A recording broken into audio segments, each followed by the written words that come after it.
ಇವತ್ತು ಆರ್ಸಿಬಿ ಮತ್ತು SRH IPL Hungama ಶುರುವಾಗುತ್ತೆ. ಹೈ ವೋಲ್ಟೇಜ್ ಪಂದ್ಯ ವೀಕ್ಷಣೆಗೆ ಪ್ರೇಕ್ಷಕರು ಕೂಡ ಕಾತರರಾಗಿದ್ದಾರೆ. ಚಿನ್ನಸ್ವಾಮಿ ಮೈದಾನದಲ್ಲಿ ಇವತ್ತು ಮೊದಲ ಪಂದ್ಯ ಇರುತ್ತೆ. ಚಿನ್ನಸ್ವಾಮಿ ಕ್ರೀಡಾಂಗಣದಲ್ಲಿ ಬಿಗಿ ಬಂದೋಬಸ್ತನ್ನು ಕೂಡ ಈಗಾಗಲೇ ಏರ್ಪಡಿಸಲಾಗಿದೆ. ಬರೋಬ್ಬರಿ 2,000ಕ್ಕೂ ಹೆಚ್ಚು ಪೊಲೀಸರ ಒಂದು ಭದ್ರತೆಯನ್ನು ನಿಯೋಜನೆ ಮಾಡಲಾಗಿದೆ. ಎಲ್ಲೆಲ್ಲಿ ವಾಹನ ಪಾರ್ಕಿಂಗ್ ಮಾಡಬೇಕು, ಎಲ್ಲೆಲ್ಲಿ ನಿರ್ಬಂಧ ಇದೆ, ಎಲ್ಲವನ್ನೂ ಕೂಡ ಹೇಳ್ತಾ ಇದ್ದಾರೆ.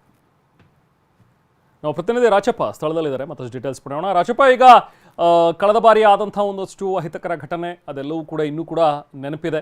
ಬಟ್ ಅದೆಲ್ಲವೂ ಕೂಡ ಮರೆಮಾಚಿ ಮತ್ತೆ ಒಂದು ಹೊಸ IPL ಸೀಸನ್ ಮತ್ತೆ ಸ್ಟಾರ್ಟ್ ಆಗ್ತಾ ಇದೆ. ಬಟ್ ಲಾಸ್ಟ್ ಟೈಮ್ ಆದಂಥ ಒಂದಷ್ಟು ಘಟನೆಗಳಾಗಬಾರ್ದು ಅನ್ನೋ ಒಂದು ನಿಟ್ಟಿನಲ್ಲಿ ಈಗ ಹೆಚ್ಚಿನ ಒಂದು ಮುತುವರ್ಜಿಯನ್ನು ವಹಿಸಲಾಗ್ತಾ ಇದೆ. ಹೇಗಿದೆ ಅಲ್ಲಿನ ಒಂದು ಭದ್ರತೆ? ಜನ ಈಗಾಗಲೇ ಬರ್ತಾ ಇದ್ದಾರಾ? ಜನರಿಗೆ ಹೋಗೋದಕ್ಕೆ ಬರೋದಕ್ಕೆ ಎಲ್ಲವೂ ಕೂಡ ನೀಟಾಗಿ ವ್ಯವಸ್ಥೆಗಳನ್ನು ಮಾಡಿದಾರ ರಾಚಪ್ಪ? ರೆಹಮಾನ್, ಇವತ್ತಿನ ಒಂದು ಬೆಂಗಳೂರು ಮತ್ತು ಸನ್ರೈಸರ್ಸ್ ಹೈದರಾಬಾದ್ ನಡುವಿನ ತಂಡದ ಒಂದು ಪಂದ್ಯಕ್ಕೆ, ಮೊದಲ ಉದ್ಘಾಟನಾ ಪಂದ್ಯಕ್ಕೆ ಪೊಲೀಸರು ಅಂತಿಮ ಹಂತದ ಒಂದು ಸಿದ್ಧತೆಯನ್ನು ಮಾಡಿಕೊಂಡಿರುವಂಥದ್ದು.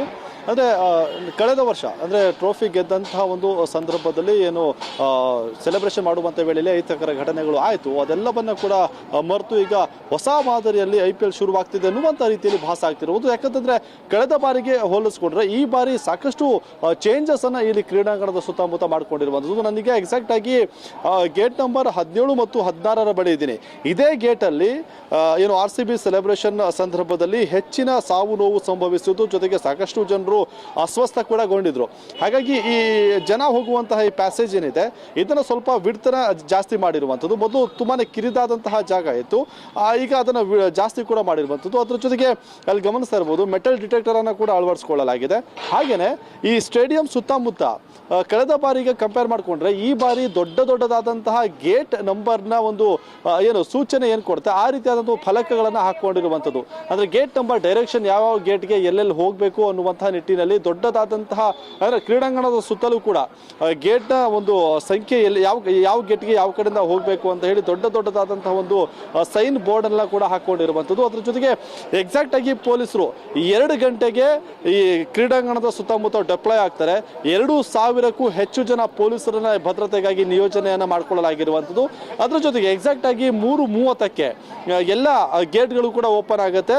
ಆಗಲೇ ಯಾರೆಲ್ಲ ಟಿಕೆಟ್ ಅನ್ನು ಪಡೆದುಕೊಂಡಿದ್ದಾರೆ ಅವರೆಲ್ಲರೂ ಕೂಡ ಬಂದು ಕ್ರೀಡಾಂಗಣದ ಒಳಗಡೆ ಹೋಗ್ಬೋದು. 3:30ರಿಂದ ಕ್ರೀಡಾಂಗಣದ ಒಳಗಡೆ ಹೋಗೋದಕ್ಕೆ ಅವಕಾಶ ಕೂಡ ಇರುವಂಥದ್ದು. ಅದ್ರ ಜೊತೆಗೆ ರಸ್ತೆಯ ಬದಿಯಲ್ಲಿ ಒಂದು ಬ್ಯಾರಿಕೇಡ್ ಅನ್ನ ಕೂಡ ಹಾಕೊಳ್ಳಲಾಗಿದೆ. ಅಂದ್ರೆ ಈ ಬ್ಯಾರಿಕೇಡ್ನ ಒಳಗೆ ಯಾರೆಲ್ಲ ಟಿಕೆಟ್ ಅನ್ನು ಹೊಂದಿರ್ತಾರೆ ಅಂಥವ್ರಿಗೆ ಮಾತ್ರ ಹೋಗೋದಕ್ಕೆ ಅವಕಾಶ ಇದೆ. ಈ ಬ್ಯಾರಿಕೇಡ್ನ ಮೂಲಕವಾಗಿ ಹೋಗಿ ತಾವು ಯಾವ್ಯಾವ ಸ್ಟ್ಯಾಂಡ್ನ ಒಂದು ಟಿಕೆಟ್ ಅನ್ನ ಖರೀದಿ ಮಾಡ್ಕೊಂಡಿದ್ರೆ ಆ ಸ್ಟ್ಯಾಂಡ್ಗೆ ಹೋಗೋದಕ್ಕೆ ಅವಕಾಶ ಕೂಡ ಸದ್ಯಕ್ಕೆ ಇರುವಂಥದ್ದು. ಅಂದ್ರೆ ಕಳೆದ ಬಾರಿ ಆದಂಥ ಒಂದಿಷ್ಟು ಅಹಿತಕರ ಘಟನೆಗಳು ಮರುಕಳಿಸಬಾರ್ದು ಅಂತ ಒಂದು ಸಣ್ಣದಾದಂಥ ಒಂದು ಘಟನೆ ಕೂಡ ಆಗಬಾರ್ದು ಅಂತ ಹೇಳಿ ಬೆಂಗಳೂರು ಸಿಟಿ ಪೊಲೀಸರು, KSA ಜೊತೆಗೆ RCB ಮ್ಯಾನೇಜ್ಮೆಂಟ್ ಎಲ್ಲರೂ ಕೂಡ ಸೇರಿಕೊಂಡು ಎಲ್ಲಾ ರೀತಿಯಾದಂತಹ ಸಿದ್ಧತೆಯನ್ನು ಮಾಡಿಕೊಂಡಿರುವಂಥದ್ದು. ಕ್ರೀಡಾಂಗಣದ ಸುತ್ತಮುತ್ತ ಎಲ್ಲಾ ಭಾಗಗಳಲ್ಲೂ ಕೂಡ CCTV ಕ್ಯಾಮೆರಾವನ್ನು ಕೂಡ ಅಳವಡಿಸಿಕೊಳ್ಳಲಾಗಿರುವಂಥದ್ದು. ಕ್ರೀಡಾಂಗಣದ ಒಳಗೆ ಸಾಕಷ್ಟು ವೈದ್ಯಕೀಯ ಒಂದು ಸೌಲಭ್ಯವನ್ನು ಕೂಡ ಒದಗಿಸಿಕೊಳ್ಳಲಾಗಿರೋದು. ಅಂದ್ರೆ ಹೆಚ್ಚಿನ ಜನ ಸೇರುವಂತಹ ಸಂದರ್ಭದಲ್ಲಿ ಯಾರಾದರೂ ಕಾಲು ತುಳಿತ ಆಗಿ ಅಥವಾ ಬೇರೆ ಬೇರೆ ಸಂದರ್ಭದಲ್ಲಿ ಉಸಿರಾಟದ ಸಮಸ್ಯೆ ಇದೆ, ಅದಕ್ಕೆ ಸಂಬಂಧಪಟ್ಟಂತೆ ಆಕ್ಸಿಜನ್ ಮಾಸ್ಕ್ ಆಗಿರ್ಬೋದು, ಈ ರೀತಿಯಾದಂತಹ ಒಂದು ಎಲ್ಲಾ ಮೆಡಿಕಲ್ ಕಿಟ್ ಅನ್ನು ಕೂಡ ಸದ್ಯಕ್ಕೆ ವ್ಯವಸ್ಥೆಯನ್ನು ಮಾಡಿಕೊಂಡು ಇವತ್ತಿನ ಒಂದು ಉದ್ಘಾಟನಾ ಪಂದ್ಯಕ್ಕೆ ಸಿದ್ಧತೆಯನ್ನು ನಡೆಸಿಕೊಳ್ತಾ ಇರುವಂತದ್ದು. Rehman, thank you Rachappa.